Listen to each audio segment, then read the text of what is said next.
Welcome to the Insight Meditation Community of Charlotte. I'm Ward Simmons. I'm one of 6 Dharma leaders that rotate responsibility for leading on Wednesday nights.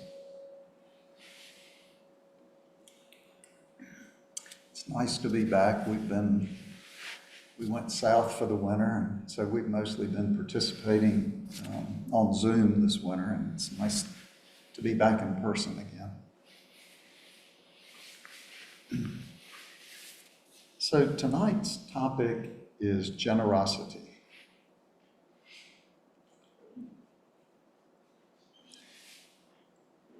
You may be aware that in our tradition, our relationship to giving is a little bit unique. We don't have dues. We don't have suggested donation amounts. We don't have an annual fund drive to raise money.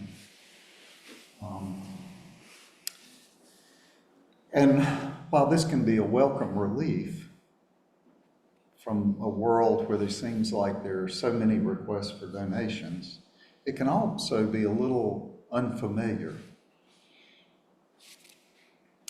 I have a friend who became quite frustrated not knowing how much to give. At one point she said, "If you will just tell me how much to give, I will give it, but stop making me decide." And later in this talk, I'll circle back to that and tell you why I didn't tell her how much to give. So I want to begin by making an important distinction. There is a difference between an act of generosity and the intention that underlies that act, or I should say there can be a difference. If we want to develop a clear understanding of generosity, we have to be able to distinguish between the act and the underlying intention. Now, Pali, the language that was spoken during the time of the Buddha, there is a word dana, and it's usually translated as giving, and it refers to the act of giving. So if you choose to volunteer as a greeter here, like Elaine has tonight, then that is dana, or that is giving. It's your act of generosity toward your fellow community members. The donation box in the back of our room is labeled a dana box. It's where acts of financial giving take place. Now, contrast that, dana, with the Pali word kaja, and that's usually translated as generosity. And that refers to a mind state. And this mind state is when we're imbued with that mind state, then acts of generosity, dana, naturally follow. So the goal is not really dana or the act. The goal is kaja, and the acts will follow. So you don't have to have a generous mind to undertake a generous act. Generous acts can be performed with all kinds of mind states.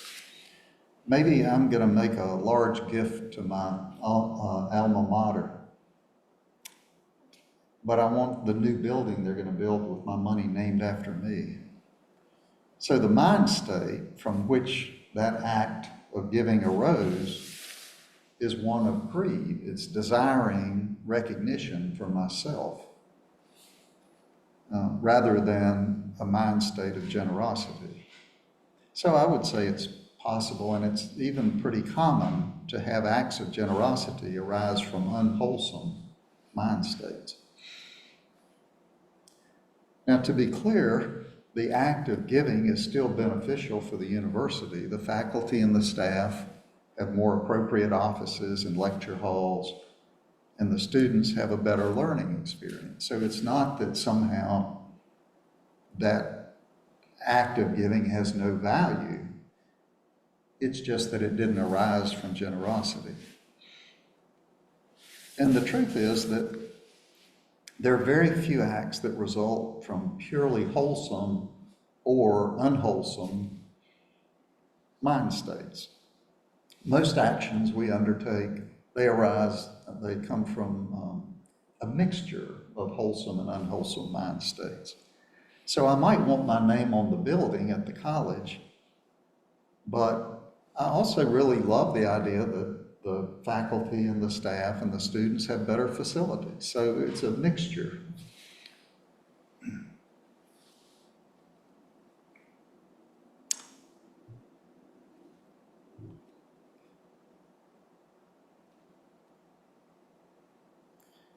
Just because we don't have a pure motive doesn't mean that we can't engage in acts of giving. The thing is to be mindfully aware, to know in this moment I'm taking this action and here's what's motivating me, and to be aware of it.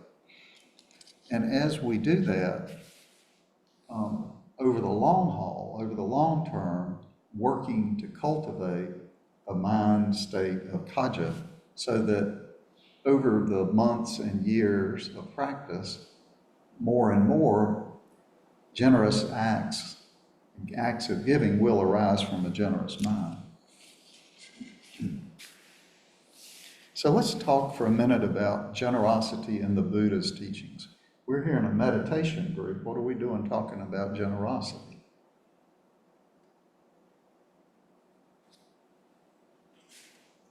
So in the Buddhist teachings, giving is very important. Theravadan monk and scholar Bhikkhu Bodhi puts it this way. In the teaching of the Buddha, the practice of giving claims a place of special eminence, one which singles it out as being, in a sense, the foundation and seed of spiritual development. So that's a pretty significant statement. The practice of giving is the foundation and seed of spiritual development. If we want our spiritual development to unfold, maybe we better pay attention to the practice of giving. So when the Buddha taught those who were new to his teachings, the process he would use is referred to as the graduated exposition of the Dharma. And he would start, first thing, with the importance of giving. And once he had kind of conditioned people's minds in that way, then he would progress through ethical behavior and cause and effect, or karma, kama, and renunciation. And only then would he really go into the more traditional Dharma teachings, the Four Noble Truths and the things that go along with that. Now, the Noble Eightfold Path that is really kind of our set of operating instructions for our lives when we are on this path. Generosity is not one of the named path factors, but it is inherent in the Dharma, in the Buddha's teachings. So the goal of this path that we're on is the destruction of greed, hatred, and delusion. And we accomplish this by cultivating the antidotes, which are, guess what? Non-greed, non-hatred, and non-delusion. And other terms for these antidotes would be generosity for non-greed, loving kindness for non-hatred, and wisdom for non-delusion. So really we're talking about the goal of this path is cultivating generosity, loving kindness, and wisdom. Looking specifically at the Four Noble Truths, we see that our experience of dukkha, that is unsatisfactoriness, suffering, stress, it arises from our attachments. And I just want to review the Four Noble Truths here quickly, if you don't have them on the top of your head. The first is that there is dukkha, or this unsatisfactoriness in a human life. It's not all dukkha. There are moments of great joy and happiness, but it's a part of the human life. The second is dukkha has a cause, and that cause is attachment or clinging. The third noble truth is, to whatever extent we can release our attachments or our clinging, then our dukkha will decrease accordingly.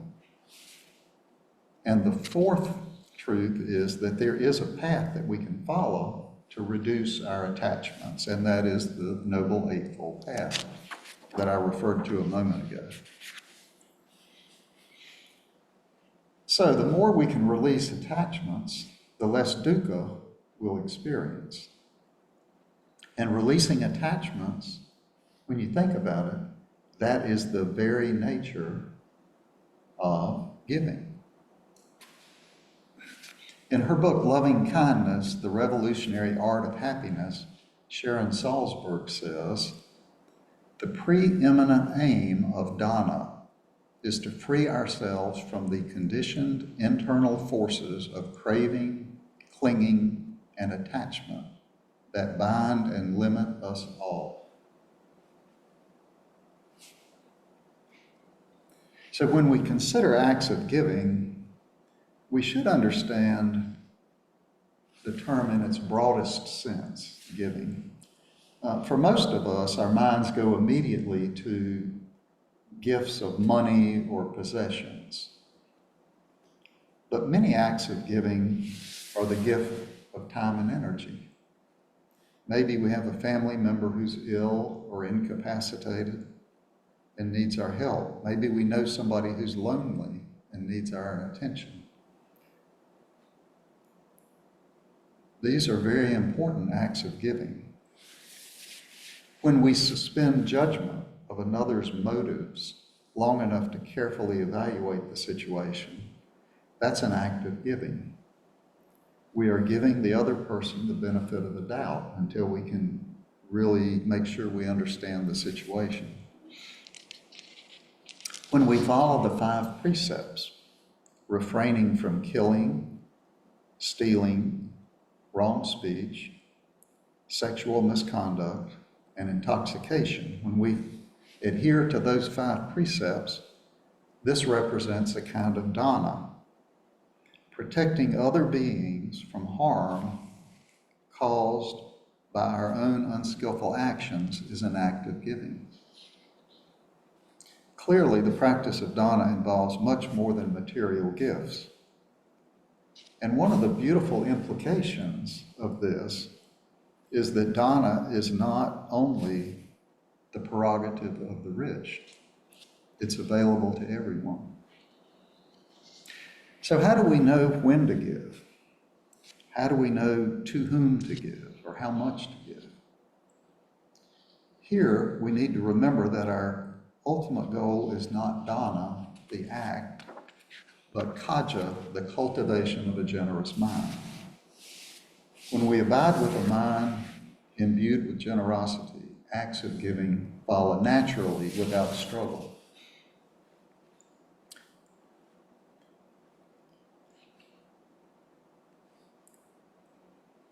So if I had answered my friend's question about how much to give, I would have been cheating her out of an experience. And that's the experience of discernment, the experience of figuring out for yourself what's right for you. Everybody's circumstances are unique. And they change over the course of our lives. And we have to learn to navigate that. It's not so important that we get it right every time. So maybe we go hear a talk and then there's an opportunity to donate and we make a donation and then we go home and we think, I didn't give enough, or, well, I gave too much, now I can't pay my rent bill this month, whatever it is. It's not so important that we have it exactly right. What's important is that that we are engaged in a process of discernment that over time we will begin to hone in and we will know intuitively what feels right for us.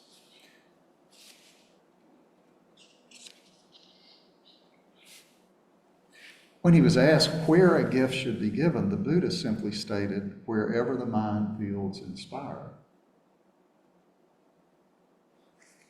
And this statement points to one of the things that draws me to this path. It's a genuine trust in the ability of each practitioner to know for him or herself how to proceed. It counters the common approach in many spiritual traditions that there is some higher authority to whom we have to turn for answers. Of course, we respect the direction of wise elders and teachers on the path, but in the end, we're responsible for our own liberation, and that includes our practice of Dhamma. So in another sutta, the Buddha offered that with an ideal gift, the donor is glad before giving, her mind is inspired while she is giving, and she is gratified after giving. So really, the act of giving brings satisfaction, not just in the moment, but before, during, and after.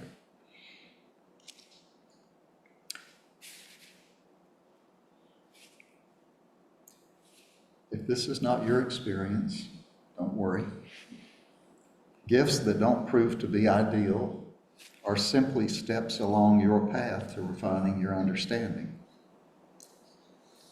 One teacher, Rodney Smith, once said at a retreat I was at, he said, you really want to not have regret that you gave too little, but you want to not have regret that you gave too much. That doesn't answer the dollar amount question, but it's helpful guidance, I think. So one last comment here. An exploration of generosity wouldn't be complete without acknowledging the need for prudence.